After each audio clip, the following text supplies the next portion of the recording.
देखिए next lecture शुरू कर रहे हैं थर्मोडायनेमिक्स में 5। ठीक है, इसमें आज हम पढ़ेंगे कंपैरिजन, देखेंगे आइसोथर्मल और एडियाबैटिक प्रोसेस में, और एक देखेंगे मिक्सिंग ऑफ गैस। ठीक है, जब गैस को मिक्स कर दें तो उसमें क्या चीज़ें बन सकती हैं। ठीक है, चलिए देखिए, एक और बात बता दें, सिलेक्शन 100% होगा, बस आप लेक्चरों के साथ चिपके रहो। ठीक है, लेक्चर्स के अलावा इधर उधर भागने की कोशिश करोगे तो अपने नंबर घटा लोगे। ये बात मैं पहले भी कई बार कह चुका हूँ और अब भी कह रहा हूँ। ठीक है, चलिए तो अब देख रहे हैं comparison between isothermal process and adiabatic process. इसके बारे में बहुत सारी बातें मैं आपको बता ही चुका हूँ। कुछ बार बार कुछ बातें रिवाइज कर देते हैं जिससे चीज़ें आ जाएं आपको।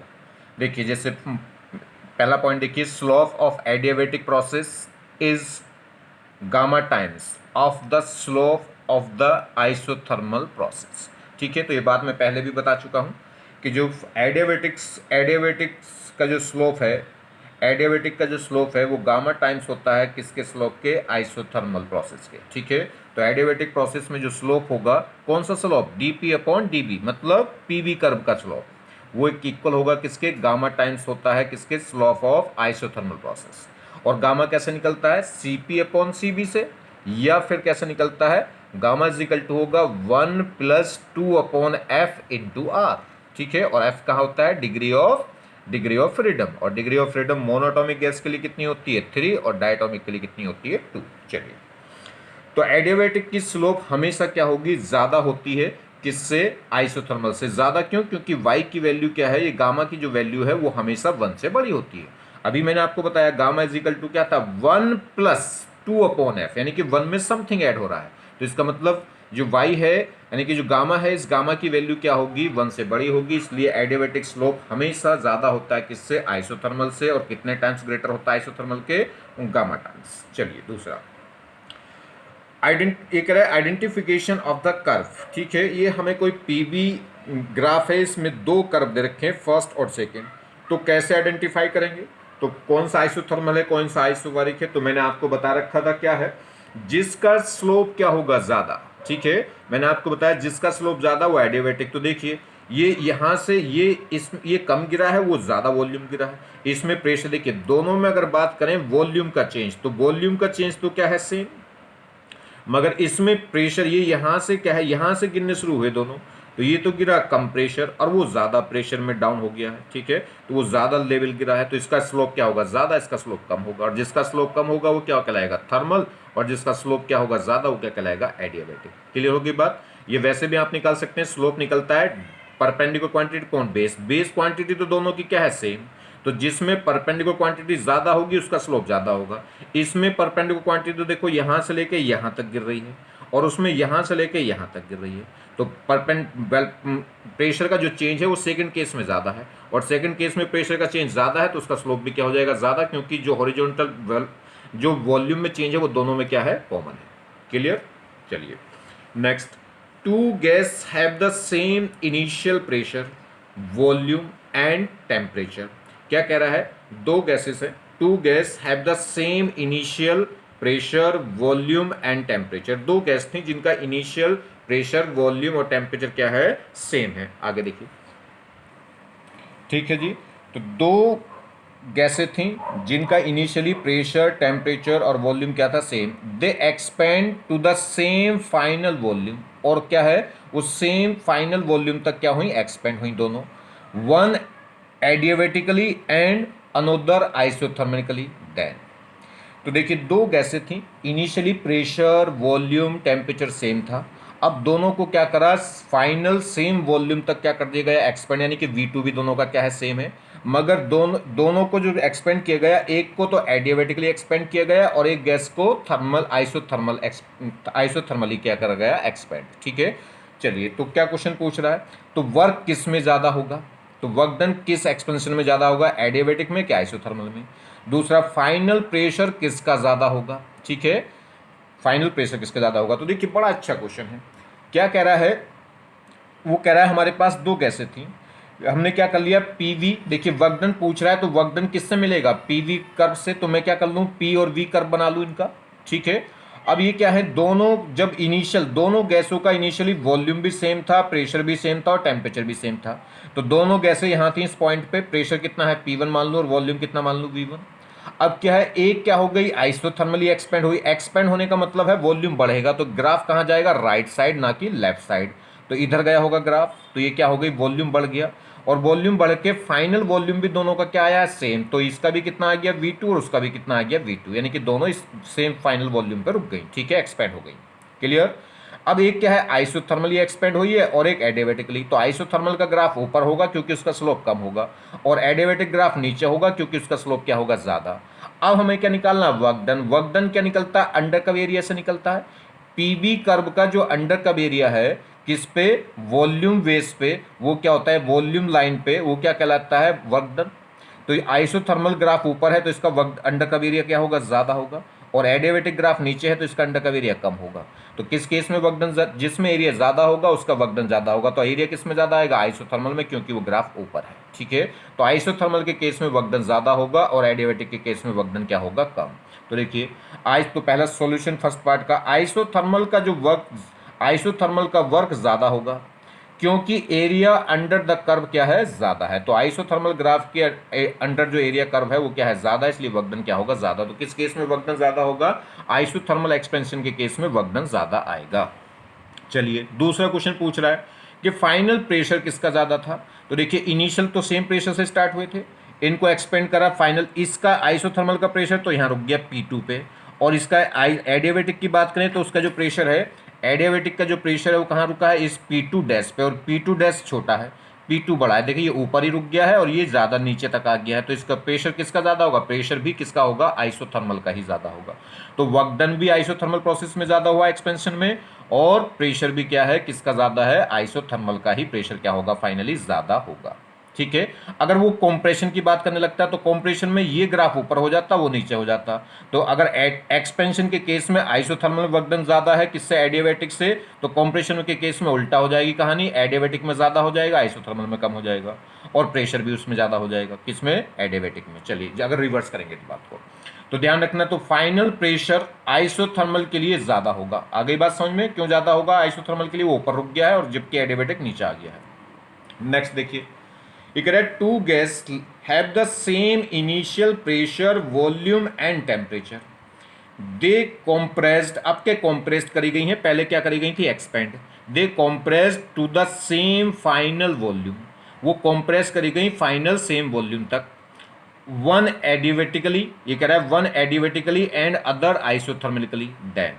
तो क्या करा, आपके दो गैसें हैं, दोनों गैसों का initial temperature, pressure, volume same है। आपके कॉम्प्रेस, इन दोनों गैसों को कॉम्प्रेस करा गया और फाइनली सेम वॉल्यूम तक, मतलब कॉम्प्रेस करा गया मतलब वॉल्यूम कम करा गया, और फाइनल वॉल्यूम भी क्या आया, सेम आया, ठीक है। चलिए, मगर दोनों का प्रोसेस अलग है, एक को एडियाबेटिकली करा गया और एक को थर्मल। तो देखिए दोनों ये स्टार्ट हुई, मान लीजिए इस पॉइंट से स्टार्ट हुई, यहाँ पे प्रेशर भी दोनों का सेम और वॉल्यूम भी दोनों का सेम। अब ये क्या होंगी, क्या करेंगी, कॉम्प्रेस्ड। कॉम्प्रेस्ड का मतलब वॉल्यूम कम होगा, तो ग्राफ कहाँ जाएगा, आपका लेफ्ट साइड जाएगा, इधर नहीं जाएगा आपका ग्राफ, ठीक है, तो लेफ्ट साइड जाएगा। तो इसमें क्या होगा, देखिए वॉल्यूम का इनिशियल वॉल्यूम क्या था, V1, और फाइनल वॉल्यूम क्या होना है, V2, और वो दोनों का सेम होना है। तो एक यहाँ रुकेगा और एक यहाँ रुकेगा, क्योंकि एक का क्या होगा, एक आइसोथर्मल है और एक एडियाबेटिकली है। अब इसमें स्लोप किसका ज़्यादा है, देखिए ये क्या है, सेम बेस के लिए इसे कह सकते हैं, सेम वॉल्यूम चेंज के लिए इसमें प्रेशर का चेंज क्या है, देखिए यहाँ से प्रेशर बढ़ के यहाँ तक हुआ है, इसमें प्रेशर का चेंज कम है, और उसमें यहाँ से प्रेशर कहाँ गया, ऊपर। तो स्लोप किसका ज़्यादा हुआ, जिसमें परपेंडिकुलर क्वांटिटी, क्योंकि बेस क्वांटिटी तो दोनों की सेम है, तो परपेंडिकुलर क्वांटिटी जिसमें ज़्यादा होगी उसका स्लोप ज़्यादा होगा। तो आपका स्लोप किसका ज़्यादा है, ऊपर वाले कर्व का, इसका स्लोप क्या है, कम है। और साफ साफ दिख भी रहा है, इसका ढाल ज़्यादा है, उसका ढाल कम है। तो जिसका ढाल ज़्यादा होगा वो एडियाबेटिकली हो गया, जिसका ढाल कम होगा वो आइसोथर्मल हो गया। अब क्या पूछ रहा है इसमें, वर्क डन किस में ज़्यादा होगा, और पूछ रहा है फाइनल प्रेशर किस में ज्यादा होगा। तो वर्क डन किस में ज्यादा होगा, जिसका under curve area, PV curve से वर्क डन कैसे मिलता है, पीवी कर्व का जो अंडर कर्व एरिया है वही क्या होता है, वर्क। तो इसमें अंडर कर्व एरिया किस में ज्यादा मिलेगा, जो कर्व ऊपर है, कौन सा कर्व ऊपर है, एडियाबेटिकली। तो जो एडियाबेटिकली प्रोसेस है उसका कर्व ऊपर है, तो उसमें अंडर कर्व एरिया क्या होगा, ज्यादा, और आइसोथर्मल में कर्व एरिया क्या होगा, ये होगा, वो कम होगा, ठीक है। अच्छा वॉल्यूम, फाइनल प्रेशर किस में ज़्यादा मिलेगा, ये तो रुक गया इस प्रेशर पे और वो रुक रहा है उस प्रेशर पे, तो एडियाबेटिक वाले का प्रेशर भी ज़्यादा हो जाएगा। तो अब क्या कहानी ऊपर वाले क्वेश्चन से उल्टी हो गई। तो देखिए इस बार एडियाबेटिकली प्रोसेस में ज़्यादा वर्क होगा क्योंकि अंडर कर्व एरिया क्या होगा, ज़्यादा। तो एडियाबेटिकली कर्व के लिए एरिया अंडर द कर्व ज़्यादा होगा, ठीक है। तो एडियाबेटिकली जो कर्व है उसके लिए एरिया अंडर द कर्व क्या है, ज़्यादा है, इसलिए वर्क डन क्या है, ज़्यादा है। और प्रेशर भी देखिए किस में ज़्यादा हो रहा है, इसका प्रेशर फाइनल ये है और उसका प्रेशर फाइनल वो है, ठीक है। उसका प्रेशर फाइनल ज़्यादा क्यों हो रहा है, क्योंकि एडियाबेटिकली जो प्रोसेस होता है उसका स्लोप क्या होता है, ज़्यादा होता है आइसोथर्मल से। तो एडियाबेटिक का फाइनल प्रेशर क्या हो जाएगा, ज़्यादा। तो वर्क डन भी एडियाबेटिक का ज़्यादा था और प्रेशर भी, फाइनल प्रेशर भी क्या हो गया, एडियाबेटिक का ज़्यादा हो गया। किस केस में, कॉम्प्रेशन के केस में। और एक्सपेंशन के केस में आइसोथर्मल का वर्क डन ज़्यादा था और आइसोथर्मल का ही प्रेशर भी क्या था, फाइनल प्रेशर ज़्यादा था। चलिए गोल्डन की पॉइंट, गोल्डन की पॉइंट क्या है, हमें हर प्रोसेस का वर्क डन याद होना चाहिए। देखिए डिफरेंट डिफरेंट प्रोसेस में जो वर्क डन का फॉर्मूला है वो डिफरेंट डिफरेंट है, इसलिए हमें क्या है, हर एक प्रोसेस के वर्क डन का फॉर्मूला क्या होना चाहिए, याद होना चाहिए। चलिए आइसोकोरिक की बात करें तो आइसोकोरिक में वॉल्यूम क्या होता है, कांस्टेंट। और जब वॉल्यूम कांस्टेंट होगा तो चेंज इन वॉल्यूम क्या होगा, जीरो। और चेंज इन वॉल्यूम जीरो होगा तो वर्क डन क्या हो जाएगा, जीरो। जब वॉल्यूम में कोई चेंज नहीं हो रहा तो गैस क्या है, ना तो एक्सपेंड करेगी ना कॉम्प्रेस करेगी, तो वर्क डन क्या हो जाएगा, जीरो। और वैसे भी वर्क डन का फॉर्मूला होता है क्या है, यहाँ पे वर्क डन इक्वल होगा P इंटू डेल्टा वी, और जब डेल्टा वी जीरो हो गया तो क्या हो गया, वर्क डन क्या आ गया, जीरो। तो आइसोकोरिक प्रोसेस के लिए वर्क डन हमेशा क्या होता है, जीरो। आइसोकोरिक प्रोसेस में वॉल्यूम क्या होता है, कांस्टेंट। और वॉल्यूम कांस्टेंट कब होता है, जब क्लोज कंटेनर होता है। तो क्लोज कंटेनर में कोई प्रोसेस हो रहा है तो समझ लो कौन सा प्रोसेस है, आइसोकोरिक। आइसोबारिक, बारिक बार आ गया, बार मतलब प्रेशर, तो इसमें प्रेशर कांस्टेंट होगा। और प्रेशर कांस्टेंट होगा तो इस केस में जो फॉर्मूला है प्रेशर वर्क डन का क्या होगा, वर्क डन होता है P इंटू डेल्टा वी, और डेल्टा वी को लिख सकते हैं फाइनल माइनस इनिशियल। क्लियर होगी बात। और देखिए यही क्वेश्चन अगर केमिस्ट्री में होता तो क्या लगाते थे, माइनस साइन। या पीबी इजिकल टू क्या होता है, एनआरटी।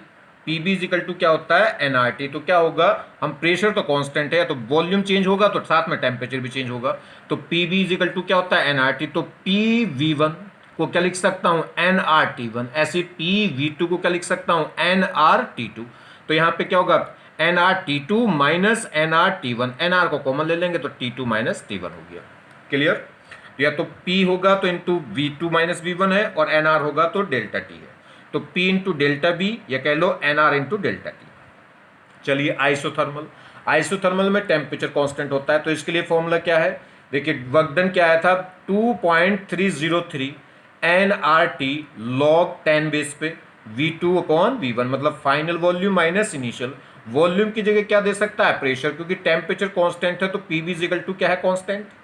पीवी इजिकल टू होता है एन आर टी, एन भी कांस्टेंट, आर भी कांस्टेंट और टी कांस्टेंट है ही, तो क्या हो गया, एन आर कांस्टेंट हो गया। तो PV equal to constant, PV equal to constant का मतलब है पी वन, यानी कि पी इनवर्सली प्रोपोर्शनल होगा वॉल्यूम के। तो पी इनवर्सली प्रोपोर्शनल वॉल्यूम के, अगर यहाँ V two upon V one है तो अगर प्रेशर की टर्म्स में मुझे लेना है तो क्या लिखूंगा, P one upon P two. Answer वही रहेगा, बाकी सारी चीजें वही रहेंगी। अगर ये लॉग ई बेस पे है तो ये नहीं लगते, और 10 बेस पे लेते हैं तो किसकी मल्टीप्लाई कर देते हैं, 2.303 की। चलिए एडियाबेटिक, एडियाबेटिक प्रोसेस में मैंने आपको बताया था जो वर्क डन है वो क्या आता था, डेल्टा पी बी, पी और बी पूरे का डेल्टा, मतलब delta P B upon gamma minus one. या उसे क्या लिख सकते थे, डेल्टा पी बी को हम लिख सकते हैं P one V one minus P two V two upon gamma minus one. ऐसे पी वी इजिकल टू होता है एन आर टी, तो पी वन वी वन को लिख सकता हूं इजिकल टू लिख सकता हूं एन आर टी वन। ऐसे पी टू वी टू को लिख सकता हूं एन आर टी टू, तो इसकी जगह मैं लिख सकता हूं एन आर टी वन, इसकी जगह लिख सकता हूं एन आर टी टू। तो देखिए एन आर वहां से कॉमन आ जाएगा तो T one minus T two. तो ध्यान रखना इसमें 2 माइनस वन, 2 माइनस वन नहीं होता, 1 माइनस टू होता है एडियाबेटिक में। अगर आप P2 V2 minus P1 V1 करोगे तो माइनस वन आ जाएगा। चलिए तो जो वर्क डन होगा वो कितना होगा एडियाबेटिक में, P1 V1 minus P2 V2 upon gamma minus one, या कह सकते हैं NR T1 minus T2 upon gamma minus one. चलिए देखिए ये कह रहा है how to find the work done in the different graphical problem. एक तो हम आपको समझ में आएगी, अगर कोई पीबी कर्व दे रखा है तो उस पीबी कर्व में हम वर्क डन क्या करेंगे, बहुत आराम से निकाल सकते हैं, क्योंकि वर्क डन क्या था, अंडर कर्व एरिया था। ठीक है, जो भी पीबी कर्व में जो भी अंडर कर्व एरिया होगा वही क्या हो जाएगा, उसका वर्क डन।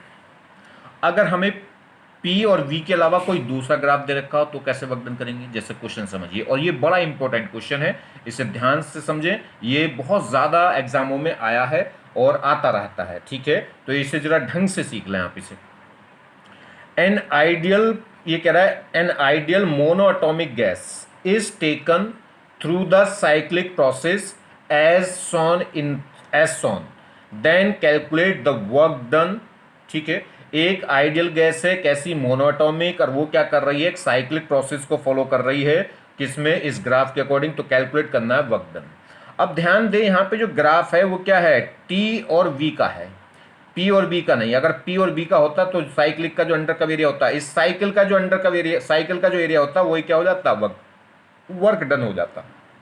तो इंपॉर्टेंट बात क्या है, यहां एरिया वर्क डन नहीं देगा, यहां पे जो एरिया है कर्व का या साइकिल का जो एरिया है वो वर्क डन नहीं देगा, तो यहां एरिया वर्क डन नहीं देगा क्योंकि ग्राफ पी एंड वी में नहीं है, किस में है, टी और बी में है।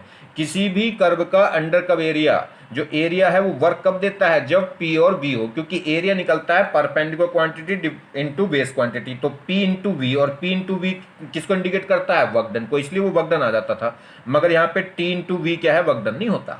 चलिए तो अब कैसे करें, ये हमारे पास गैस का प्रोसेस है, साइक्लिक प्रोसेस, ए से बी पे गया, बी से सी पे गया, सी से डी पे, डी से ए पे।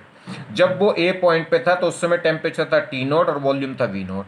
अब वो जब ए से बी पे पहुंचा तो टेम्परेचर तो वही रहा टी नोट, मगर वॉल्यूम वी नोट से बढ़ के कितना हो गया, टू वी नोट। अब जब वो बी से सी पे गया तो इस समय ऊपर जा रहा है, तो नहीं, वॉल्यूम तो वही रहा टू बी नोट, मगर टेम्परेचर टी नोट से बढ़ के कितना हो गया, टू टी नोट।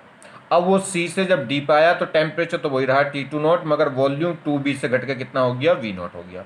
और जब डी से ए आया तो वॉल्यूम तो वही रहा वी नोट, मगर टेम्परेचर घट के टू टी नोट से क्या हो गया, टी वन। तो इसमें क्या चेंज हो रहा है, वॉल्यूम, इसमें क्या चेंज हो रहा है, टेम्परेचर, इसमें क्या चेंज हो रहा है, वॉल्यूम, और इसमें क्या चेंज हो रहा है, टेम्परेचर। तो इस प्रोसेस में टेम्परेचर क्या रहा, सेम, और जब इस प्रोसेस में टेम्परेचर सेम रहा तो ये आइसोथर्मल प्रोसेस है। इसमें क्या रहा, वॉल्यूम सेम रहा, वॉल्यूम सेम रहा तो ये क्या हो गया, आइसोकोरिक प्रोसेस हो गया। इसमें फिर टेम्परेचर कांस्टेंट रहा, कितना, टू नोट, तो ये क्या हो गया, आइसोथर्मल।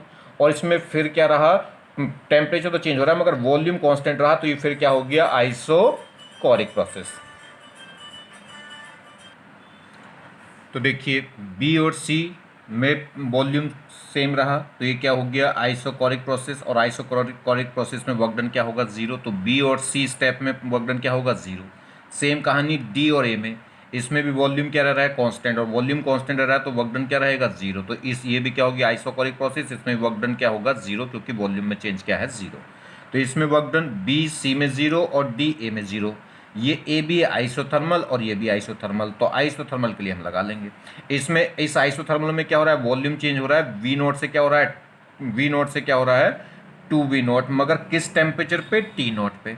तो टेम्परेचर टी नोट रखते हुए कितना वॉल्यूम का चेंज हुआ, वी नोट से टू वी नोट, यानी कि फाइनल हो गया टू वी नोट, इनिशियल हो गया वी नोट। इसमें देखें सी से डी में, सी से डी में भी क्या है, आइसोथर्मल टेम्परेचर है, इसमें भी इसमें वॉल्यूम घट रहा है, टू वी नोट से कितना हो रहा है, वी नोट।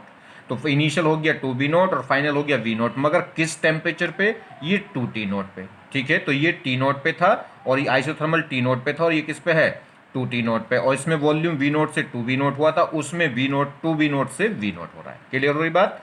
तो ये आइसोथर्मल है टू टी नोट पे और ये आइसोथर्मल था टी नोट पे। चलिए तो देखें, बात करें ए बी प्रोसेस की, तो ए बी जो प्रोसेस है वो कैसा है, इसमें टी नोट, इसमें टेम्परेचर क्या रहा, कांस्टेंट रहा, और कैसा रहा, टी नोट। तो टी नोट जो टेम्परेचर है वो कांस्टेंट रहा, कितना रहा, टी नोट। तो ये क्या कहलाएगा, आइसोथर्मल प्रोसेस। और आइसोथर्मल प्रोसेस के लिए आपको वर्क डन का फॉर्मूला पता है, तो अगर हम प्रोसेस की बात करें ए से बी की, तो वो आइसोथर्मल प्रोसेस है, और आइसोथर्मल प्रोसेस के लिए वर्क डन क्या होगा, 2.303 nRT log V2 upon V1।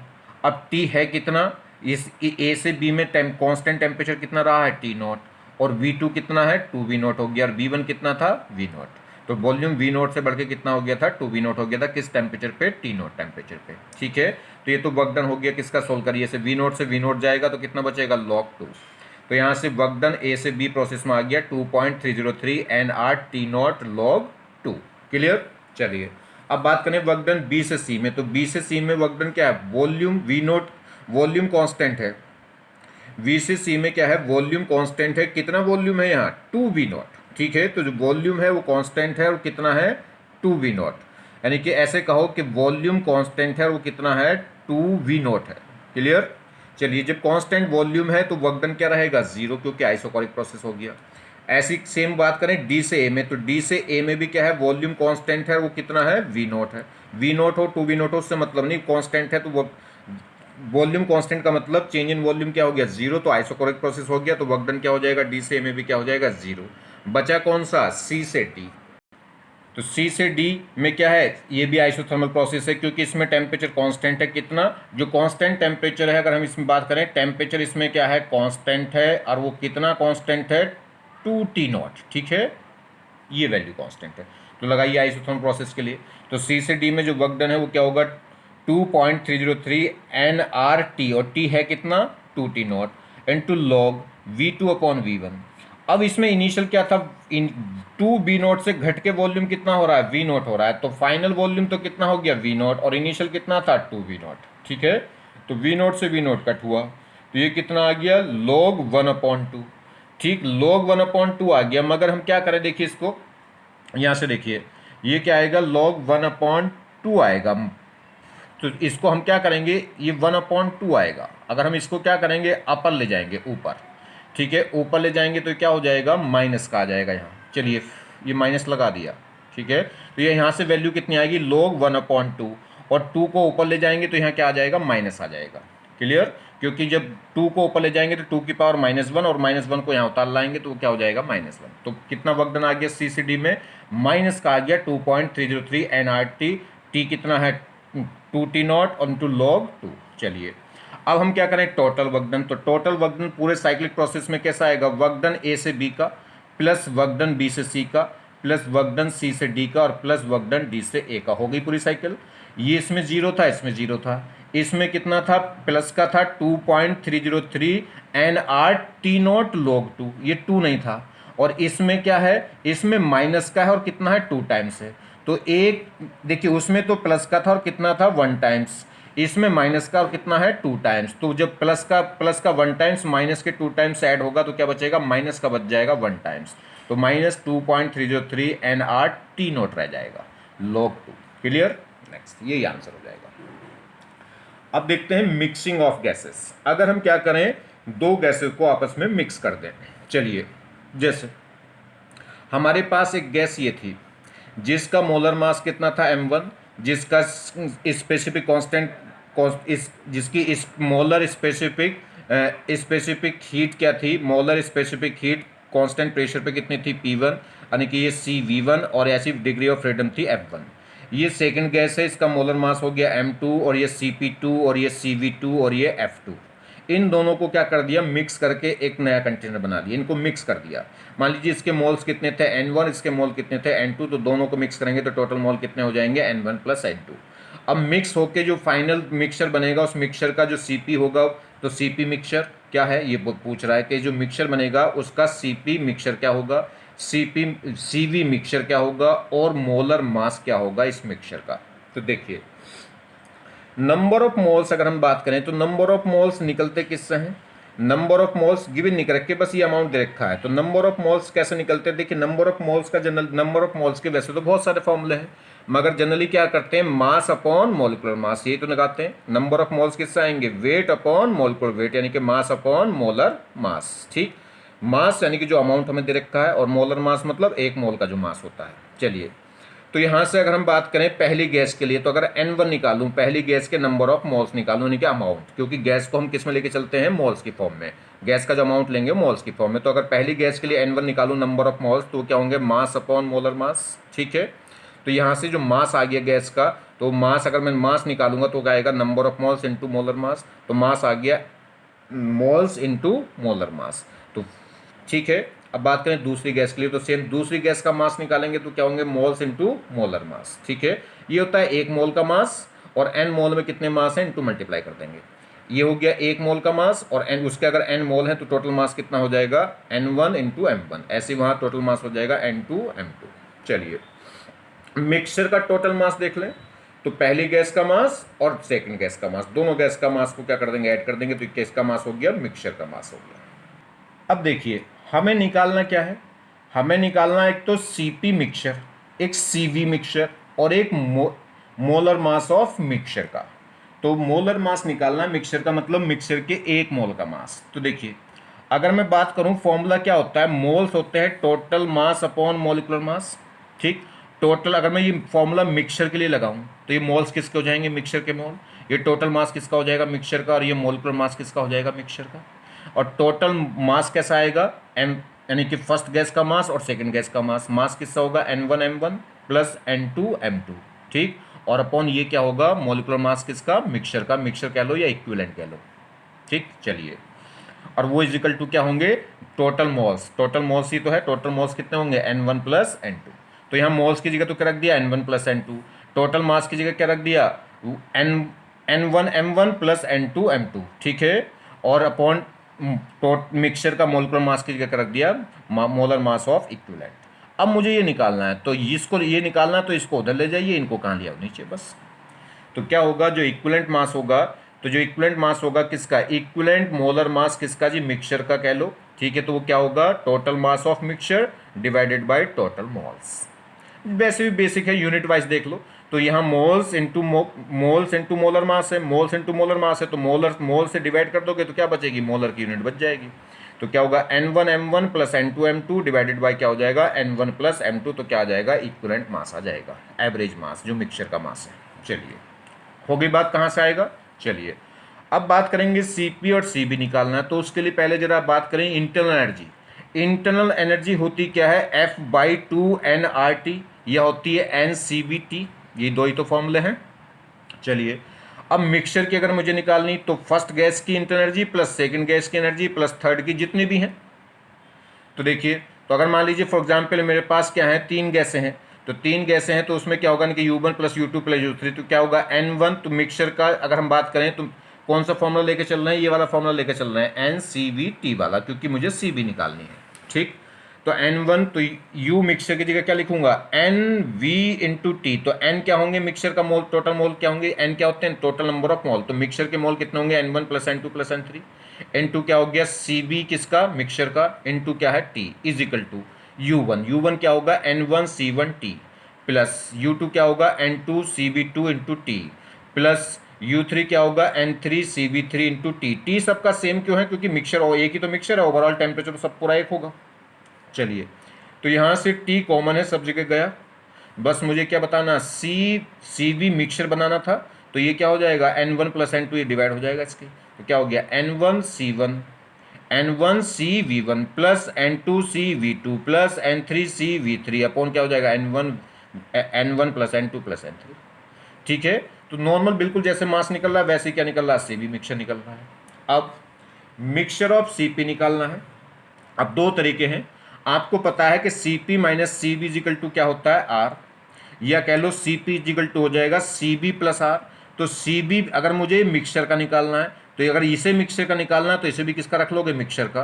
तो Cb मिक्सचर में क्या ऐड कर दोगे, R ऐड कर दोगे, तो ये क्या आ जाएगा, Cp मिक्सचर आ जाएगा। एक तरीका तो ये है, ठीक है। Cp मिक्सचर निकालने का तरीका क्या है, तो फॉर्मूला आप ये लगा लो, Cp minus Cb equal to होता है R।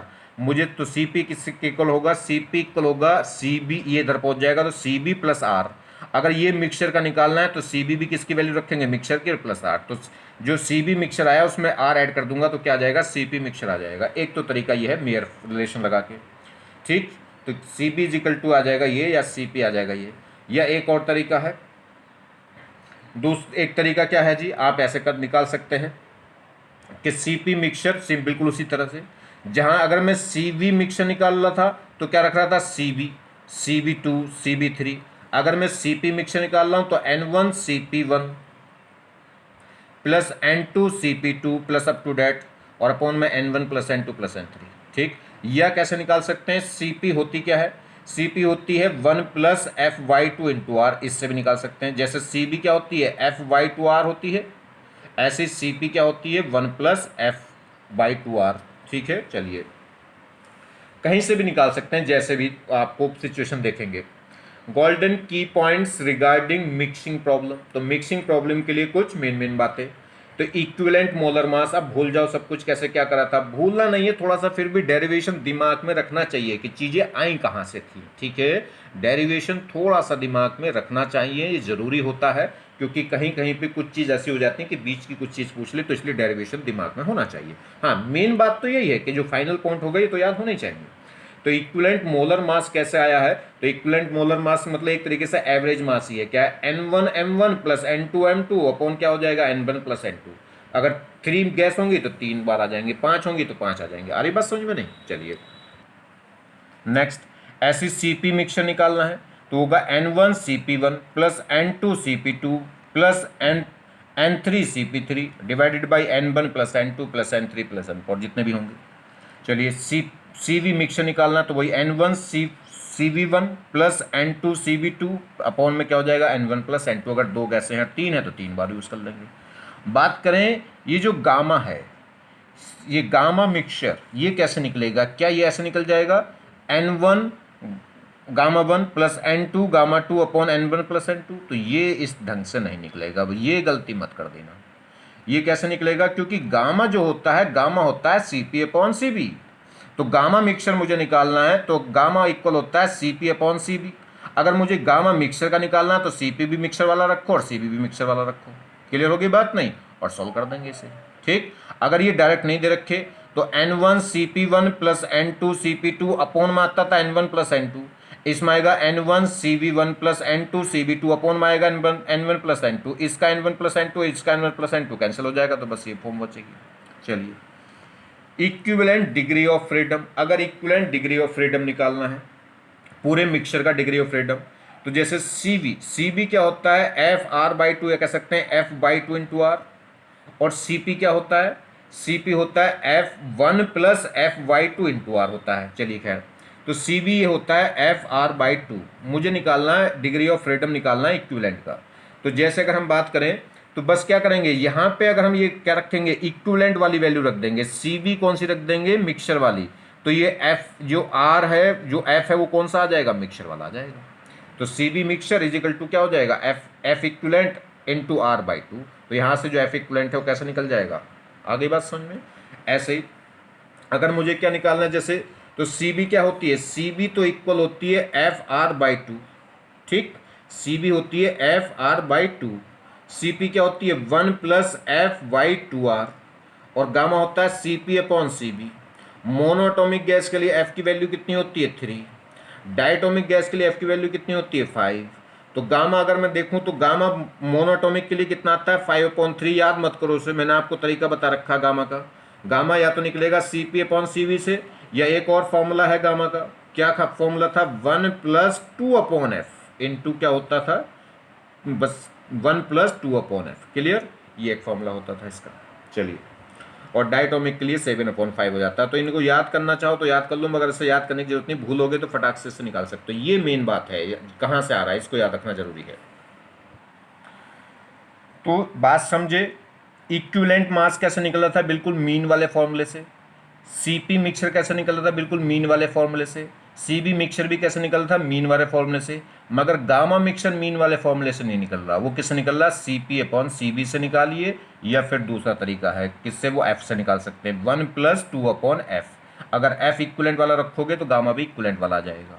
ठीक, और दूसरा अगर हमें क्या करना था, F इक्विवेलेंट वाला निकालना है, तो उसके लिए आप क्या रखेंगे, CB इज इक्वल टू होता है F/2R। तो अगर आप क्या करेंगे, CB इक्विवेलेंट मिक्सचर वाला रखेंगे तो F कौन सा आ जाएगा, इक्विवेलेंट वाला आ जाएगा। क्लियर? चलिए देखिए एक प्रॉब्लम देखें। ये कह रहा है 5 मोल्स ऑफ हीलियम, हीलियम क्या हो गई, मोनोएटॉमिक गैस हो गई, are mixed with 2 moles of hydrogen. Hydrogen कैसी हो गई, डायटोमिक गैस। तो 5 मोल तो हीलियम के, 2 मोल हाइड्रोजन के क्या कर दिए गए, मिक्स कर दिए गए, to form a mixture. Take molar mass of helium, helium का जो मास दे रखा है वो कितना दे रखा है, मोलर मास। मोलर मास, और मोलर मास हमें पता भी होता है हीलियम का एटॉमिक मास कितना होता है, इसका जो एटॉमिक मास होता है 4। तो इसका जो मोलर मास दे रखा है, मोलर मास मतलब 1 मोल हीलियम का मास कितना है, 4 ग्राम। एंड दैट ऑफ M2, यानी कि M2 मतलब H2 का। तो H2 का मोलर मास कितना दे रखा है, 2 ग्राम। ना भी दिया हो तो भी पता होता है, क्योंकि H का होता है 1 और कितने H हैं, 2। चलिए देन फाइंड आउट, क्या करना है जी, equivalent molar mass of mixture. Mixture का इक्विवेलेंट मोलर मास निकालना है एक, तो इक्विवेलेंट डिग्री ऑफ फ्रीडम निकालनी मिक्सचर की, और गामा ऑफ द मिक्सचर। ठीक, और गामा निकालना है मिक्सचर का। चलिए यही तो है जी। हमें क्या निकालना है, इक्विवेलेंट मास निकालना मिक्सचर का, तो आएगा N1 M1 plus N2 M2 upon N1 plus N2।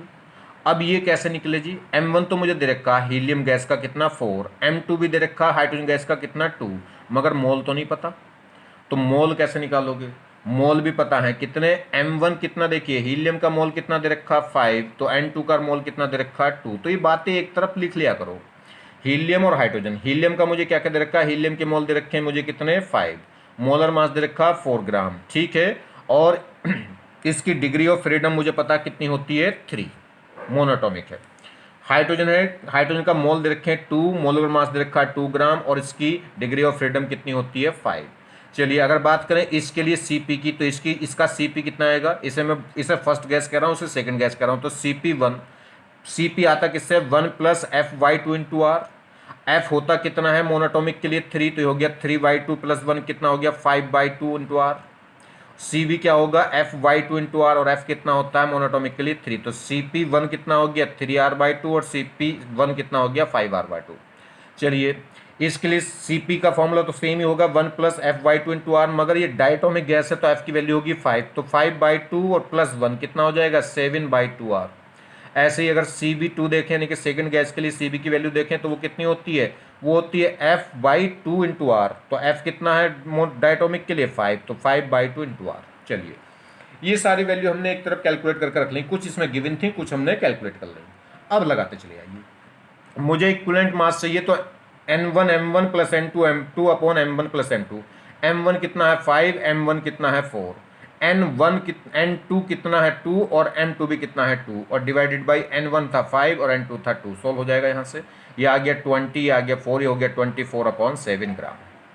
चलिए Cp मिक्सचर निकालना, तो आएगा N1 Cp1 plus N2 Cp2 upon N1 plus N2। N1 मुझे पता है 5, Cp1 में निकाल चुका हूँ 5r/2, प्लस N2 मुझे पता है 2, और Cp2 में निकाल चुका हूँ कितना 7r/2, और अपॉन क्या होगा 5 प्लस 2। क्लियर, इसे सॉल्व कर लेंगे। यहाँ पे Cp मिक्सचर आ गया, कितना आ गया 39r/4। अब मुझे Cp मिक्सचर चाहिए, Cp मिक्सचर, तो या तो आप डायरेक्ट निकाल लो इससे, क्या है Cp इक्वल होता है, देखिए Cp minus Cb, Cp minus Cb is equal to होता है R, तो यह Cb क्या हो जाएगा, Cb होगा Cp माइनस R कर दो, तो देखिए इसमें से अगर मैं माइनस आर कर दूं तो वो जो निकल के आएगा वो Cp मिक्सचर आएगा। अगर मैं Cp में से R माइनस करूं तो क्या आएगी Cv। अगर मुझे Cv मिक्सचर वाली चाहिए तो मिक्सचर वाली Cp में से एक माइनस आर कर दो, तो देखिए यहाँ से माइनस अगर मैं क्या कर दूं -1 कर दूं तो ये 14 रह जाएगा, 39 माइनस 14 कितना बचेगा 25r/14 आ जाएगा। या तो ऐसे निकाल लो या कोई नहीं फिर वापस रख लो, Cb mixture N1 Cb1 plus N2 Cb2 upon N1 plus N2, चाहे इससे निकाल दो, इससे थोड़ा सा टाइम लग जाएगा, उससे सीधे डायरेक्ट आ रहा है, ठीक है। चलिए N1 ये वैल्यू तो रख ही लेंगे, सबको पता ही है, Cb1 की पता है और Cb2 की पता है और N1 N2 पता है। चलिए अब मुझे गामा मिक्सचर निकालना है, तो वो किससे निकलेगा, गामा निकलेगा किससे, Cp mixture upon Cb mixture से, या फिर किससे निकल सकता है 1 प्लस 2/f, मगर f कौन सा लेना पड़ेगा मिक्सचर वाला f मेरे पास अभी नहीं है, ठीक है, तो इससे निकाल लो। चलिए तो गामा मिक्सचर क्या आ जाएगा Cp mixture upon Cv mixture, ये वो कितना था 39r/14 और ये था 25r/14, जब इनको डिवाइड करेंगे तो 14 से 14 कट, 8 से 8 कट, कितना आ जाएगा 39/25। चलिए अब दूसरा तरीका, जैसे अब वो क्या पूछ रहा है, डिग्री ऑफ फ्रीडम पूछ रहा है इक्विवेलेंट की, तो Cb मिक्सचर, Cb होता क्या है, Cb होता है F/2 इंटू आर होता है, ठीक है। अगर मैं ये क्या करूँगा, ये इक्विवेलेंट वाली निकाल रहा हूँ तो उसे भी क्या रखना पड़ेगा, मिक्सचर वाली रखना पड़ेगा, बस बात खत्म हो गई, ठीक है। तो Cb मिक्सचर वाली है कितनी 25r/14, ये सोल्व कर ली थी, तो बस यहाँ से क्या आ गया F इक्विवेलेंट निकालना इंटू r/2, बस ये निकल जाएगा। इसे क्या करेंगे 8 से r कट, और ये 2 कहाँ हो जाएगा, 2 से ये कट हो जाएगा, कितना आ जाएगा 7, तो 25/7 आ जाएगी।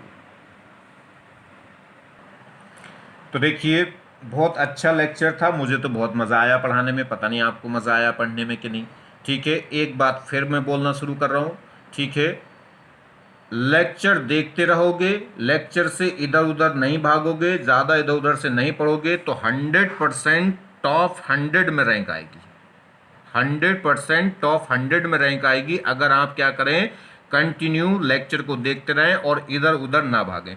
हाँ, कोई भी पर्टिकुलर टॉपिक आपका अगर तैयार हो गया तो वैसे मैंने क्वेश्चन करने के लिए मना की है, मगर आप क्वेश्चन करना भी चाहते हो तो प्रीवियस ईयर के लास्ट 10 ईयर्स या 5 ईयर्स के क्वेश्चन आप कर सकते हैं अपने रेस्पेक्टिव एग्जाम के, ठीक है, वो उससे आप ट्राई कर सकते हो। कि वैसे मेरा कहना यह है कि ट्राई क्वेश्चन जब करो जब कम से कम आप 2 बार लेक्चर को ध्यान से सुन लें, ठीक है।